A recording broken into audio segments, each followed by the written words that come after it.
기원전 5세기 세상은 숨을 죽인 채 거대한 두 문명의 충돌을 지켜보고 있었습니다. 한쪽에는 인류 역사상 유례 없는 제국을 건설하며 동방의 모든 땅을 집어삼킨 페르시아가 있었습니다. 그들의 보폭 아래는 대지가 흔들렸고 그들의 그림자는 지중해 넘어 서방 세계에까지 드리워졌죠. 다른 한쪽에는 자유를 향한 불꽃을 지키기 위해 필사적으로 버티던 작은 폴리스들의 연합, 바로 그리스가 있었습니다. 바다를 건너온 페르시아의 군대는 단순히 병력의 문제가 아니었습니다. 그것은 곧 문명의 압도적인 우위가 폭력적인 형태로 밀려드는 거대한 파도와도 같았습니다. 이 모든 비극적 운명의 서막은 아테네와 스파르타를 비롯한 여러 그리스 폴리스들이 이오니아의 반란을 돕기 위해 함선을 보냈을 때 시작되었습니다. 페르시아의 다리우스 대왕은 이 작은 도시 국가들의 오만을 결코 용서할 수 없었습니다.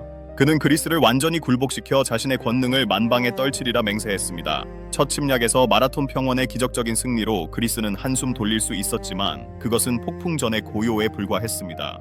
다리우스의 아들 크세르크세스 대왕은 아버지의 복수와 제국의 확장을 위해 상상조차 할 수 없는 규모의 원정군을 조직하기 시작했습니다. 그리스 세계에 전해진 소식은 공포 그 자체였습니다. 헤아릴 수 없이 많은 병사들이 아시아 전역에서 소집되어 에게해를 향해 진군하고 있다는 이야기, 배다리를 놓아 바다를 건넌다는 소문, 대지를 뒤덮을 정도의 보급품 행렬, 심지어 강물이 말라버릴 정도로 많은 이들이 물을 마셨다는 과장된 이야기까지 떠돌았습니다.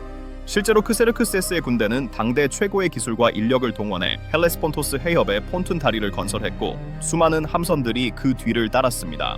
역사가들은 페르시아군의 규모를 최소 수십만에서 100만에 육박했다고 추정합니다. 이는 당시 그리스 전체 인구를 훨씬 뛰어넘는 숫자였죠. 그들의 징역은 마치 거대한 메뚜기 떼가 들판을 휩쓸듯 지나가는 모든 것을 초토화하며 다가왔습니다. 그리스의 폴리스들은 당황했습니다. 공포는 전염병처럼 번졌고 어떤 이들은 페르시아의 힘 앞에서 일찌감치 무릎을 꿇었습니다. 메디제이션이라 불리는 이 항복 행위는 페르시아의 흙과 물을 바쳐 복종을 맹세하는 것이었습니다. 그러나 아테네와 스파르타를 중심으로 한 일부 폴리스들은 자유를 위한 굳건한 결의를 다졌습니다. 이들은 헬레닉 동맹을 결성하고 페르시아의 침공에 맞서 함께 싸우기로 맹세했습니다. 하지만 이 동맹 내부에서도 불협화음은 끊이지 않았습니다. 각자의 이권을 우선시하고 오랜 반목으로 서로를 불신하는 모습은 페르시아의 거대한 위협 앞에서도 쉽게 사라지지 않았습니다. 과연 이처럼 분열된 그리스가 일사불란한 페르시아의 거대한 힘을 막아낼 수 있을까요? 그리스 연합군은 병력의 열세를 지형의 이점으로 극복하고자 했습니다. 그들이 선택한 장소는 바로 테르모필레였습니다. 뒤뜨거운 문이라는 뜻의 테르모필레는 좁고 험준한 산악 지형으로 한쪽은 가파른 절벽, 다른 한쪽은 바다로 막혀 있어 수많은 병사들이 한꺼번에 진격하기 어려운 천혜의 요새였습니다. 수십만의 페르시아군이라 할지라도 이곳에서는 한 번에 소수의 병력만이 전진할 수 있었고 이는 곧 그리스 중장 보병들의 밀집 방진, 즉 팔랑크스에 절대적으로 유리한 환경이었습니다. 이곳이야말로 페르시아의 거대한 파도를 막아낼 수 있는 마지막 희망의 보루였죠. 그리고 이곳에 그리스 연합군의 선봉으로 선 이들이 바로 스파르타의 전사들이었습니다. 스파르타, 그 이름만으로도 강철 같은 규율과 무자비한 훈련, 그리고 죽음을 두려워하지 않는 용기가 연상되는 고대 세계 최강의 육군 국가였습니다. 스파르타인들은 태어나는 순간부터 전사로서의 삶이 결정되었습니다. 아이들은 가혹한 훈련인 아고게를 거쳐 혹독한 환경에서 살아남는 법을 배웠고 오직 강한 자만이 살아남는다는 냉혹한 원칙 아래 전사로 거듭났습니다. 그들에게 나약함은 곧 죽음이었고 불명예는 죽음보다 더 큰 치욕이었습니다. 스파르타의 왕 레오니다스는 자신에게 내려진 신탁을 알고 있었습니다. 델포이의 아폴론 신전에서 받은 신탁은 스파르타가 페르시아에 의해 멸망하거나 스파르타의 왕이 죽음으로써 나라를 구할 것이라는 비극적인 예언이었습니다. 하지만 레오니다스 왕은 그 운명에 굴하지 않았습니다. 그는 오히려 자신의 죽음이 스파르타와 그리스 전체의 자유를 위한 불꽃이 되리라 결심했습니다. 페르시아군이 테르모필레를 향해 진격해오던 바로 그 시점은 스파르타의 종교적 축제인 카르네이아 기간이었습니다. 이 시기에는 스파르타의 전사들이 전쟁에 나서는 것이 금지되어 있었죠. 하지만 레오니다스는 그 어떤 금기보다도 그리스의 자유가 더 중요하다고 판단했습니다. 그는 오직 300명의 정예 전사들을 이끌고 테르모필레로 향했습니다. 이 300명은 모두 자식이 있는 기혼남으로 구성되었습니다. 그들이 싸우다 죽더라도 스파르타의 혈통이 끊기지 않게 하기 위한 냉철한 계산이었을까요? 혹은 자식을 남기고 떠나는 아버지만이 보여줄 수 있는 더욱 숭고한 희생을 기대한 것일까요? 러니다스와 300명의 스파르타 전사들, 그리고 그들과 함께 테르모필레로 향한 소수의 그리스 동맹군들은 압도적인 페르시아 대군 앞에서 마치 한 줌의 모래알처럼 보였습니다. 하지만 그들의 눈빛에는 흔들림 없는 결의가 서려 있었습니다. 과연 이 소수의 전사들이 인류 역사상 가장 거대한 제국의 침략을 막아낼 수 있을까요? 아니면 이들은 그저 무모한 죽음을 향해 걸어가는 광기 어린 전사들에 불과했을까요? 테르모필레의 뜨거운 바람은 곧 다가올 피비린내 나는 전투의 전주곡을 불어넣고 있었습니다. 이 모든 의문과 함께 전설의 서막이 지금 막 오르고 있습니다. 페르시아의 거대한 파도가 마침내 테르모필레의 좁은 목에 당도했습니다. 크세르크세스 대왕은 처음에는 그리스인들이 단순히 겁에 질려 도망칠 것이라고 생각했습니다. 전령을 보내 무기를 버리고 항복하면 살려주겠다는 제안까지 했죠. 하지만 러니다스 왕의 대답은 간결하고도 단호했습니다. 와서 가져가라. 이 짧은 한마디에 그리스 전사들의 불굴의 의지가 담겨 있었습니다. 며칠을 기다려도 그리스인들이 물러날 기미를 보이지 않자 크세르크세스는 분노에 휩싸였습니다. 그는 자신의 정예 부대를 투입하여 단숨에 그리스인들을 쓸어버리라 명령했습니다. 페르시아군의 첫 공격은 경무장한 메디아 병사들과 카시아 병사들로 이루어졌습니다. 그들은 수많은 화살을 쏘아대며 그리스 방진을 향해 돌진했습니다. 하늘이 어두워질 정도로 쏟아지는 화살은 그리스인들에게 공포를 안겨주기 충분했습니다. 그러나 그리스 중장 보병들은 거대한 방패와 견고한 청동 갑옷으로 몸을 보호했고 그들의 밀집 대형인 팔랑크스는 마치 움직이는 성벽과 같았습니다. 좁은 협곡은 페르시아의 압도적인 병력을 무력화시키는 최적의 장소였습니다. 수많은 병사들이 몰려들수록 그들은 서로에게 방해가 되었고 그리스 전사들은 짧은 창과 검으로 효율적으로 적을 제압했습니다. 스파르타 전사들의 전투 방식은 다른 그리스폴리스들과는 확연히 달랐습니다. 그들은 단순히 싸우는 것이 아니라 마치 정교하게 훈련된 기계처럼 움직였습니다. 밀려드는 적의 파도 속에서도 대형을 유지하고 틈이 보이면 일사불란하게 전진하여 적을 밀어붙였으며 후퇴하는 척하며 적을 유인한 뒤 다시 반격하는 전술을 능숙하게 구사했습니다. 그들의 전투는 잔혹하리만큼 효율적이었고 페르시아 병사들은 스파르타인들의 무자비한 창과 검 앞에 속절없이 쓰러져 갔습니다. 피와 비명이 난무하는 아비규환 속에서 테르모필레의 협곡은 점차 붉게 물들기 시작했습니다. 크세르크세스는 믿을 수 없다는 표정으로 이 광경을 지켜보았습니다.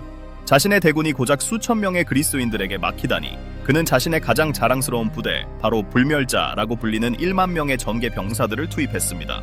이들은 언제나 그 수가 1만 명을 유지하며 쓰러진 병사는 즉시 다른 병사로 대체되었기에 불멸자라는 이름이 붙었습니다. 그들은 화려한 복장과 정교한 무기로 무장했지만 이들 역시 좁은 협곡에서는 그 숫자의 이점을 살릴 수 없었습니다.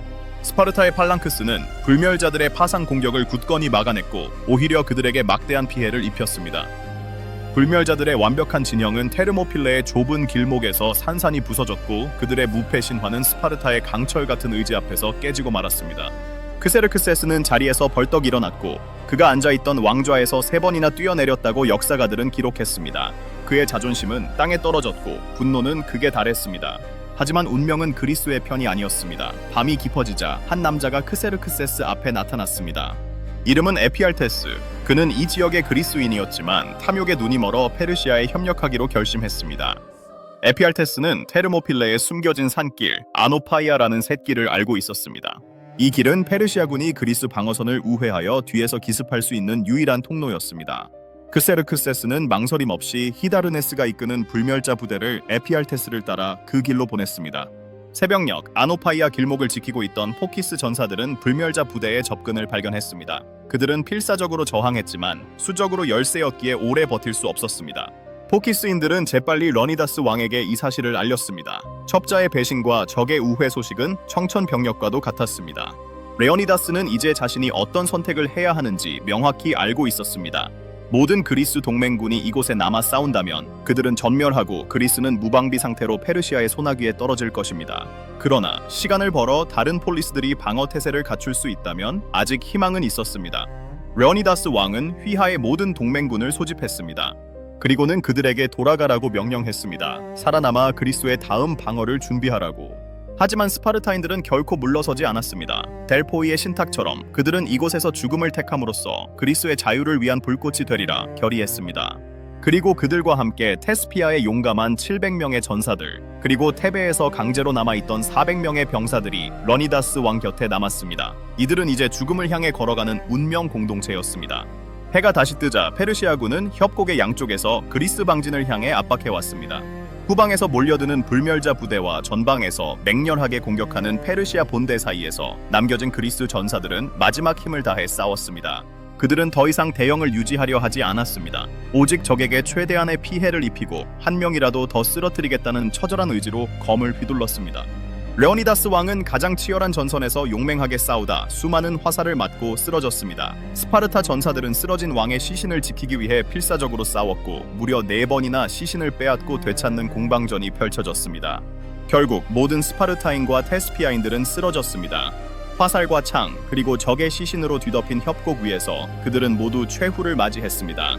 그들의 죽음은 단순한 패배가 아니었습니다. 그것은 그리스인들에게 자유를 위한 숭고한 희생이 무엇인지를 보여주는 강력한 메시지였습니다.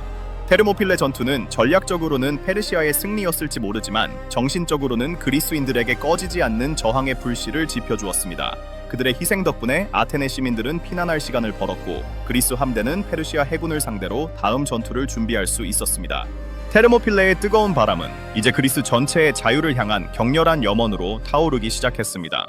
이 전설적인 전투의 여운은 과연 그리스를 어디로 이끌까요? 그리고 다음 격전은 어디에서 펼쳐질까요? 테르모필레의 피 묻은 흙 위로 크세르크세스의 대군이 물밀듯이 밀려들어왔습니다. 멈출 수 없는 거대한 파도처럼 페르시아군은 남하했고 그들의 앞을 가로막는 것은 아무것도 없었습니다. 보잘것없는 마을들은 불에 탔고 주민들은 필사적으로 도망치거나 적의 칼날에 쓰러져 갔습니다. 그리스 전역에 공포의 그림자가 드리워졌습니다. 하지만 이 절망 속에서도 그리스인들은 결코 무릎 꿇지 않았습니다. 테르모필레의 희생은 그들에게 뜨거운 피를 다시 끓어오르게 하는 불씨가 되었기 때문입니다. 페르시아군의 징역로에 있던 중요한 도시 중 하나는 바로 델포이였습니다. 아폴론 신의 신탁을 받는 성스러운 장소이자 그리스 정신의 상징이기도 했죠. 크세르크세스는 델포이의 엄청난 보물들을 차지하기 위해 군대를 보냈습니다. 하지만 역사가 헤로도토스에 따르면 페르시아군이 델포이에 접근했을 때 갑자기 하늘에서 천둥 번개가 치고 산비탈에서 거대한 바위들이 굴러떨어져 페르시아 병사들을 덮쳤다고 합니다. 이는 델포이를 지키는 아폴론 신의 분노로 여겨졌고 결국 페르시아군은 발길을 돌려야 했습니다. 이 이야기는 비록 전설처럼 들리지만 당시 그리스인들에게는 신들이 자신들을 돕고 있다는 강력한 믿음을 심어주기에 충분했습니다. 페르시아의 진군은 결국 아테네에 당도했습니다. 러니다스와 스파르타의 희생 덕분에 아테네 시민들은 피난할 시간을 벌 수 있었지만 도시를 버리고 떠나는 결정은 결코 쉽지 않았습니다. 테미스토클레스는 아테네인들에게 델포이 신탁의 한 구절을 상기시켰습니다. 나무 성벽만이 너희를 지켜줄 것이다. 그는 이 나무 성벽이 아테네가 자랑하는 함대, 즉 배를 의미한다고 해석했습니다. 아테네 시민들은 망설임 끝에 그의 제안을 받아들였습니다. 노인과 여자, 아이들은 트로이젠과 살라미스 섬으로 피난했고 남자들은 배에 올라 그리스 연합 함대에 합류했습니다. 텅 빈 아테네는 페르시아군의 소나기에 떨어졌습니다. 크세르크세스는 아크로폴리스에 남아 최후까지 저항하던 소수의 아테네인들을 무자비하게 학살하고 신성한 신전들을 불태웠습니다. 파괴된 아테네의 연기가 살라미스 해협 건너편 배 위에서 피난해 있던 아테네인들의 눈에 선명하게 들어왔습니다. 그들의 비탄과 분노는 이루 말할 수 없었습니다. 눈앞에서 조국이 짓밟히는 광경은 그들에게 복수의 칼날을 갈게 하는 뼈아픈 동기가 되었습니다. 그리스 연합 함대는 살라미스 해협에 집결했습니다. 스파르타의 의리비아데스가 총사령관을 맡았지만 실질적인 지휘와 전략의 대부분은 아테네의 테미스토클레스가 주도했습니다. 살라미스는 좁고 암초가 많은 해협으로 대규모 함대가 한꺼번에 기동하기 어려운 지형이었습니다. 테미스토클레스는 이 지형적 특성이 페르시아의 압도적인 함대 규모를 무력화시킬 수 있는 유일한 기회라고 보았습니다. 하지만 그리스 폴리스들 사이에서는 여전히 이견이 분분했습니다. 일부는 코린트 지협으로 후퇴하여 육군과 합류하여 방어선을 구축해야 한다고 주장했습니다. 살라미스에서 싸워봤자 승산이 없다는 비관적인 목소리도 높았습니다. 하지만 테미스토클레스는 확고했습니다. 그는 만약 살라미스를 포기한다면 그리스 함대가 뿔뿔이 흩어지고 페르시아 함대가 이들을 각계격파할 것이라고 설득했습니다.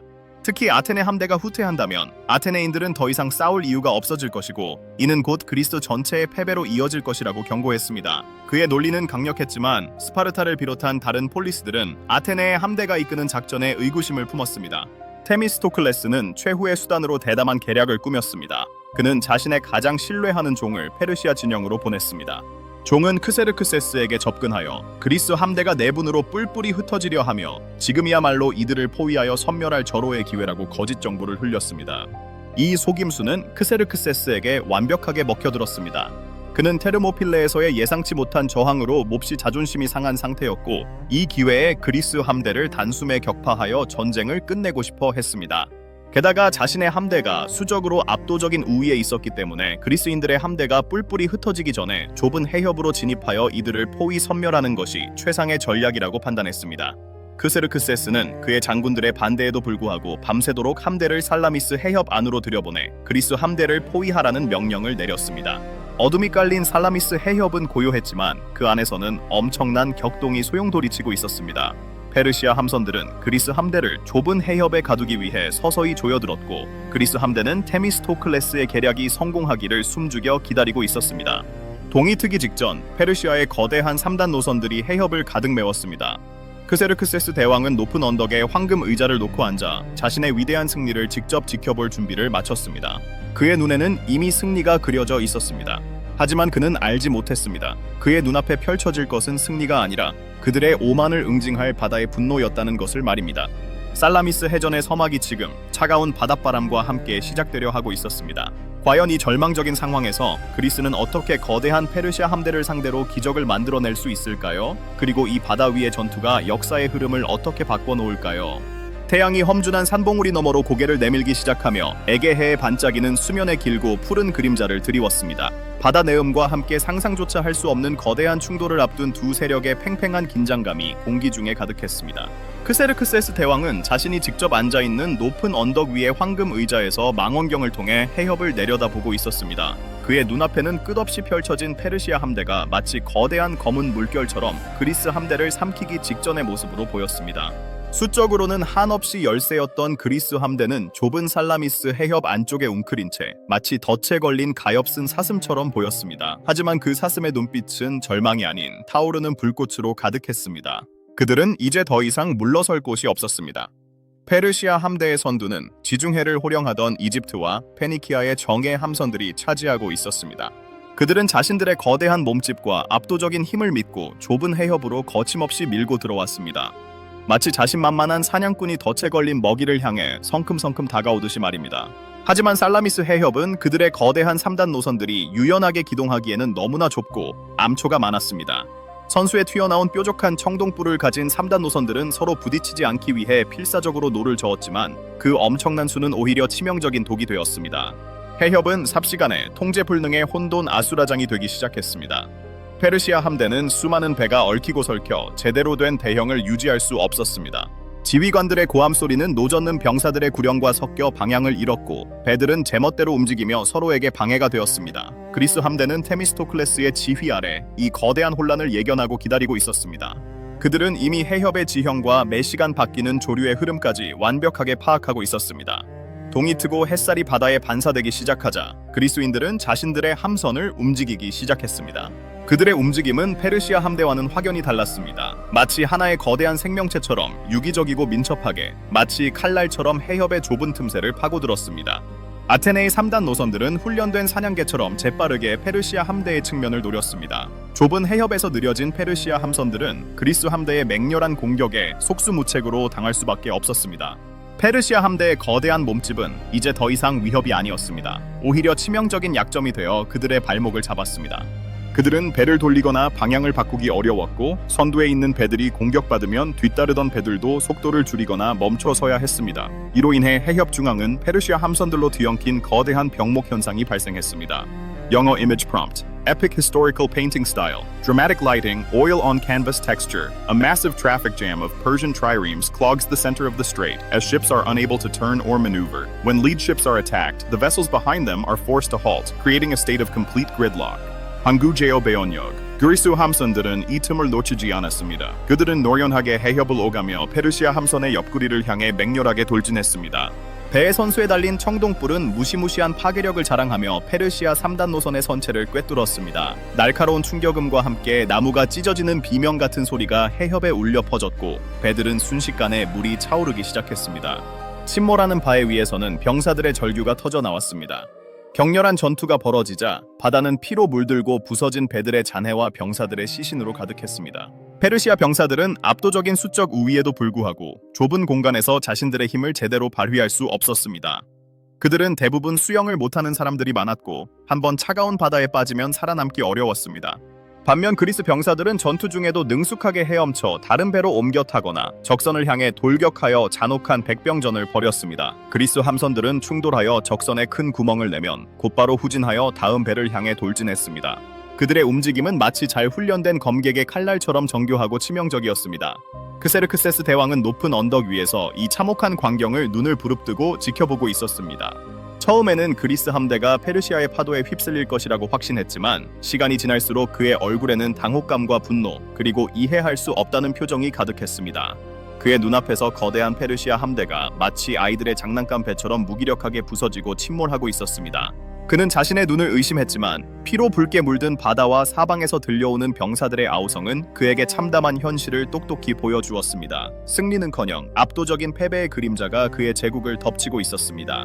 아테네의 3단 노선들은 특히 맹렬했습니다. 그들은 폐허가 된 아테네를 떠나며 품었던 사무치는 복수심을 불태우듯 오직 승리만을 갈망하며 싸웠습니다.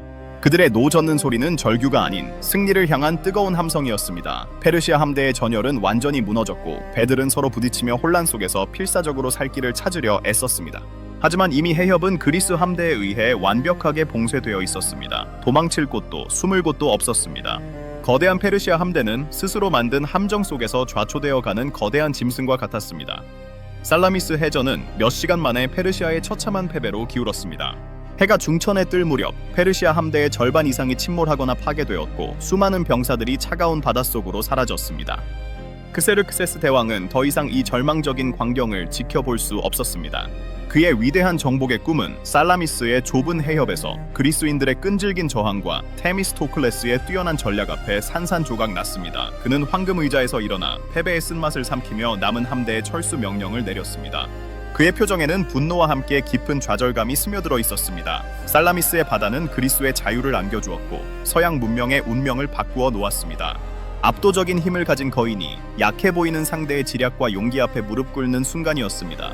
이 작은 해협에서 벌어진 전투는 단순히 함대 간의 충돌이 아니었습니다.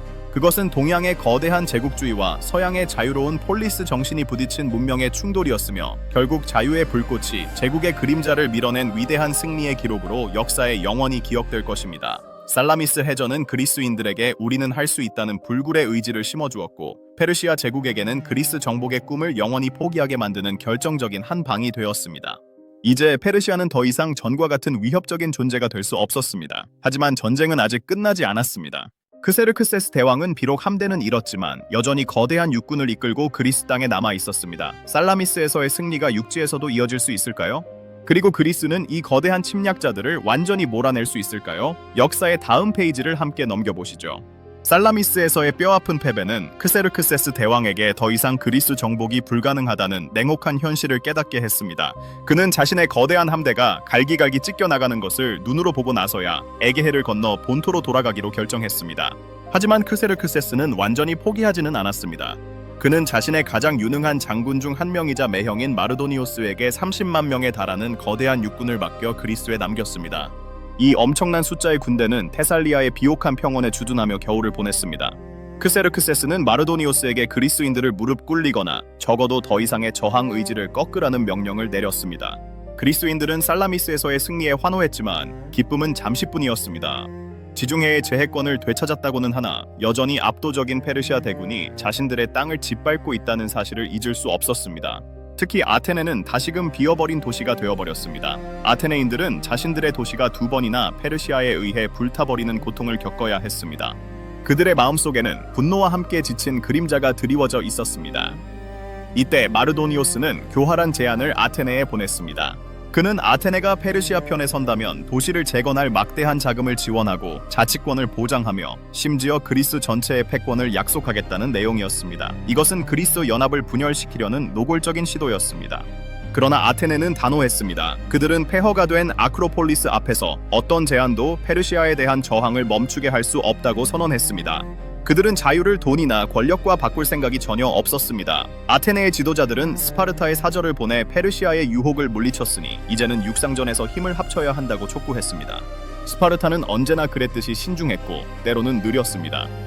펠로폰네소스 반도 바깥으로 군대를 보내는 것을 꺼렸던 그들은 처음에는 망설였습니다. 그러나 아테네의 끈질긴 설득과 코린토스, 메가라 등 다른 폴리스들의 압박, 그리고 무엇보다 마르도니오스가 다시 아테네를 점령하고 불태웠다는 소식이 전해지자 마침내 결심을 굳혔습니다.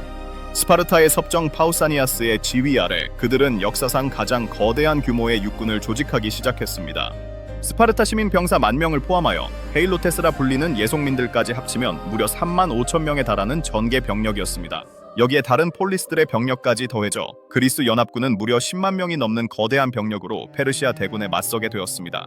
기원전 479년 여름, 그리스 연합군은 테게아 근처에서 집결하여 보이오티아 평원에 진을 치고 있던 마르도니오스의 페르시아 군대를 향해 북쪽으로 행군했습니다. 그들의 목표는 플라타이아 평원이었습니다. 이곳은 산으로 둘러싸인 광활한 평야로 대규모 병력이 격돌하기에 적합한 지형이었습니다. 며칠 동안 양측은 서로를 탐색하며 대치했습니다. 마르도니오스는 자신의 막강한 기병대를 이용해 그리스군의 보급로를 끊고 괴롭히는 전술을 구사했습니다. 페르시아 기병대는 끊임없이 그리스 진영을 습격했고 그리스군은 수비에 애를 먹었습니다. 특히 아테네와 메가라군이 고전했고 스파르타군의 도움이 절실했습니다. 양측은 오랜 기간 동안 직접적인 충돌을 피했습니다. 마르도니오스는 그의 강력한 기병대가 활약할 수 있는 개활지에서 전투를 벌이기를 원했고 그리스군은 좁은 산악 지형이나 언덕을 등지고 방어적인 자세를 취하려 했습니다. 보급 문제와 더위는 양측 모두에게 고통스러운 것이었습니다. 그리스 연합군은 자신들의 방어선을 더욱 강화하고 물을 확보하기 위해 진지를 재배치하려 했습니다. 한밤중 그리스군은 몰래 전열을 재정비하기 시작했습니다. 병사들은 조용히 움직이며 새로운 방어선으로 이동했고 그 과정에서 일시적으로 전선이 흐트러지는 순간이 생겼습니다. 마르도니오스는 새벽이 되어 그리스군이 전열을 재정비하고 있는 모습을 보았습니다.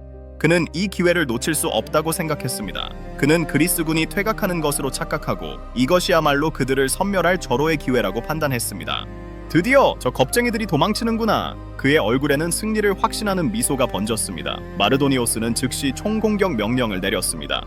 페르시아의 거대한 기병대가 먼지를 일으키며 그리스군을 향해 돌진했습니다. 그 뒤를 이어 페르시아의 정예 보병대가 파도처럼 밀려들었습니다. 하지만 마르도니오스는 착각하고 있었습니다. 그리스군은 퇴각하는 것이 아니라 더 강력한 방어선을 구축하기 위해 이동 중이었습니다. 혼란 속에서도 그리스군은 놀라운 훈련과 규율로 무장하고 있었습니다. 스파르타군은 가장 험난한 중앙 전선을 담당하고 있었는데 그들의 방패벽은 그 어떤 공격에도 뚫리지 않는 강철의 성벽과 같았습니다. 페르시아 기병대는 그리스의 밀집 방진, 즉 팔랑크스에 부딪혀 산산조각 났습니다. 그들의 날아오는 화살과 투창은 촘촘하게 맞선 그리스 병사들의 방패에 막혀 큰 피해를 주지 못했습니다. 곧이어 페르시아 보병대가 육탄전으로 돌입했습니다. 페르시아 보병들은 화려한 색깔의 옷을 입고 있었고 얇은 방패와 짧은 창, 활로 무장하고 있었습니다.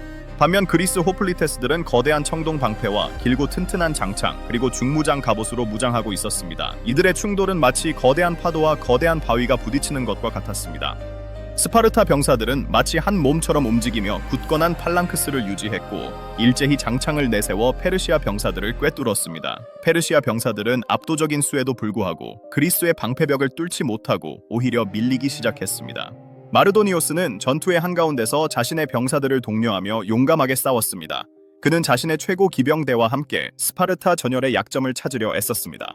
하지만 스파르타 병사들의 단단한 방지는 흔들림이 없었습니다. 마르도니오스는 전장에서 직접 돌격하며 진두지휘했지만 결국 스파르타 병사의 창에 꿰뚫려 말에서 떨어졌습니다. 그의 죽음은 페르시아 군에게 치명적인 타격이었습니다. 지휘관을 잃은 페르시아 군은 삽시간에 사기가 꺾였고 전열이 무너지기 시작했습니다. 혼돈에 빠진 페르시아 군은 무기와 방패를 버리고 필사적으로 도망치기 시작했습니다. 이때 아테네군과 다른 그리스 폴리스들도 전선에 합류하며 페르시아군을 맹렬하게 추격했습니다. 전장은 아비규환 그 자체였습니다. 도망치는 페르시아 병사들은 그리스의 끈질긴 추격에 무참히 학살당했습니다. 플라타이아 평원은 삽시간의 피와 시신으로 뒤덮였습니다. 전투는 대낮까지 이어졌고 페르시아 군의 대부분은 전사하거나 포로로 잡혔습니다. 마르도니오스가 이끌던 30만 대군은 거의 전멸했습니다. 수많은 보물과 갑옷, 무기들이 그리스군의 손에 들어왔습니다. 플라타이아 전투는 페르시아의 그리스 본토 침략을 완전히 종식시킨 결정적인 승리였습니다. 같은 날 에게해 건너 미칼레에서도 그리스 함대가 페르시아 함대를 격파하여 페르시아 해군력을 완전히 무력화시켰습니다. 이제 페르시아는 더 이상 그리스에게 직접적인 위협이 될 수 없었습니다. 자유를 향한 그리스인들의 불굴의 의지와 탁월한 전략, 그리고 무엇보다 단결된 힘이 거대한 제국의 침략을 막아낸 것입니다. 그리스는 자유를 지켜냈지만 전쟁의 상흔은 깊었습니다. 아테네는 2번이나 폐허가 되었고 수많은 젊은이들이 전장에서 목숨을 잃었습니다. 그러나 이 승리는 그리스인들에게 전례 없는 자신감과 정체성을 부여했습니다. 그들은 이제 페르시아라는 공동의 적을 물리친 헬라스인이라는 하나의 이름 아래 뭉쳤습니다. 플라타이아에서의 승리는 단순히 군사적 승리를 넘어 서양 문명의 미래를 결정지은 순간이었습니다. 이제 그리스는 새로운 시대를 맞이하게 됩니다. 하지만 전쟁의 영웅들 사이에서 피어난 경쟁과 갈등의 씨앗은 또 다른 비극의 서막을 알리는 전조가 될 것입니다. 동방의 위협이 사라진 자리에는 그리스 내부의 권력 투쟁이라는 새로운 그림자가 드리워지고 있었습니다. 플라타이아 평원의 핏자국이 차에 마르기도 전에 에게해 건너편 미칼레고제에서는 또 다른 승전보가 날아들었습니다. 그곳에서 그리스 연합 함대는 페르시아 해군을 완전히 섬멸하며 동방 제국의 해상 패권을 영원히 빼앗아 왔습니다. 바다와 육지 두 전선에서 동시에 거둔 이 압도적인 승리는 단순히 전쟁의 끝을 알리는 것을 넘어 역사의 거대한 물줄기를 완전히 뒤바꾸어 놓는 사건이었습니다.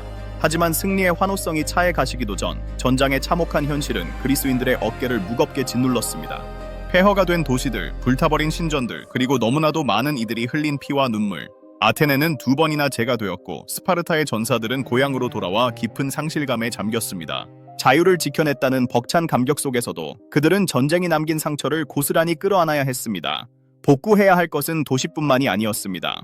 무너진 질서, 황폐해진 경제, 그리고 전쟁의 공포로 얼룩진 마음들까지 모두 치유해야 했습니다. 이 전쟁은 그리스인들에게 우리는 누구인가? 라는 질문에 대한 명확한 답을 주었습니다. 이전까지 각자의 폴리스를 중심으로 살아가던 그리스인들은 이제 헬라스인이라는 하나의 이름 아래 뭉치게 되었습니다. 미개한 야만인이라 여겼던 페르시아 제국에 맞서 자신들의 자유와 문명을 지켜냈다는 자부심은 전례 없는 응집력을 만들어냈습니다.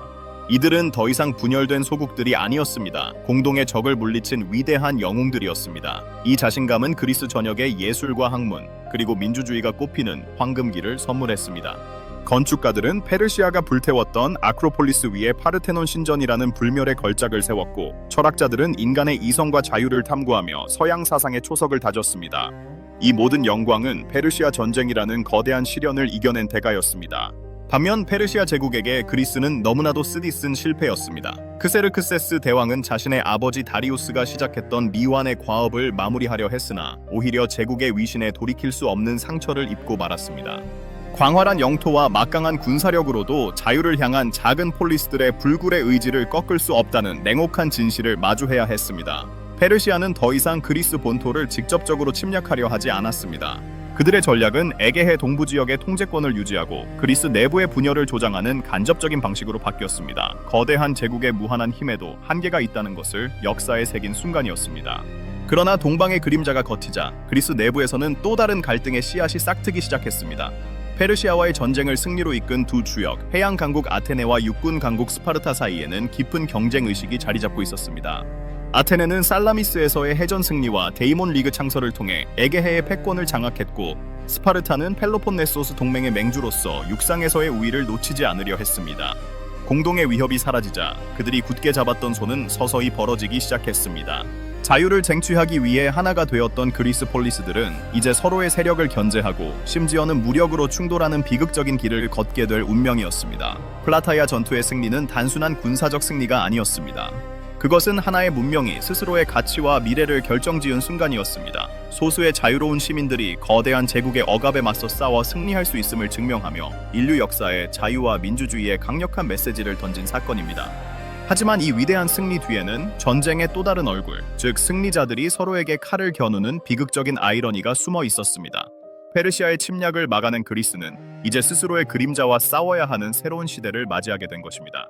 이 장대한 서사는 자유의 쟁취가 결코 끝이 아니라 새로운 시작이자 끊임없는 투쟁의 과정임을 묵묵히 일깨워주고 있습니다.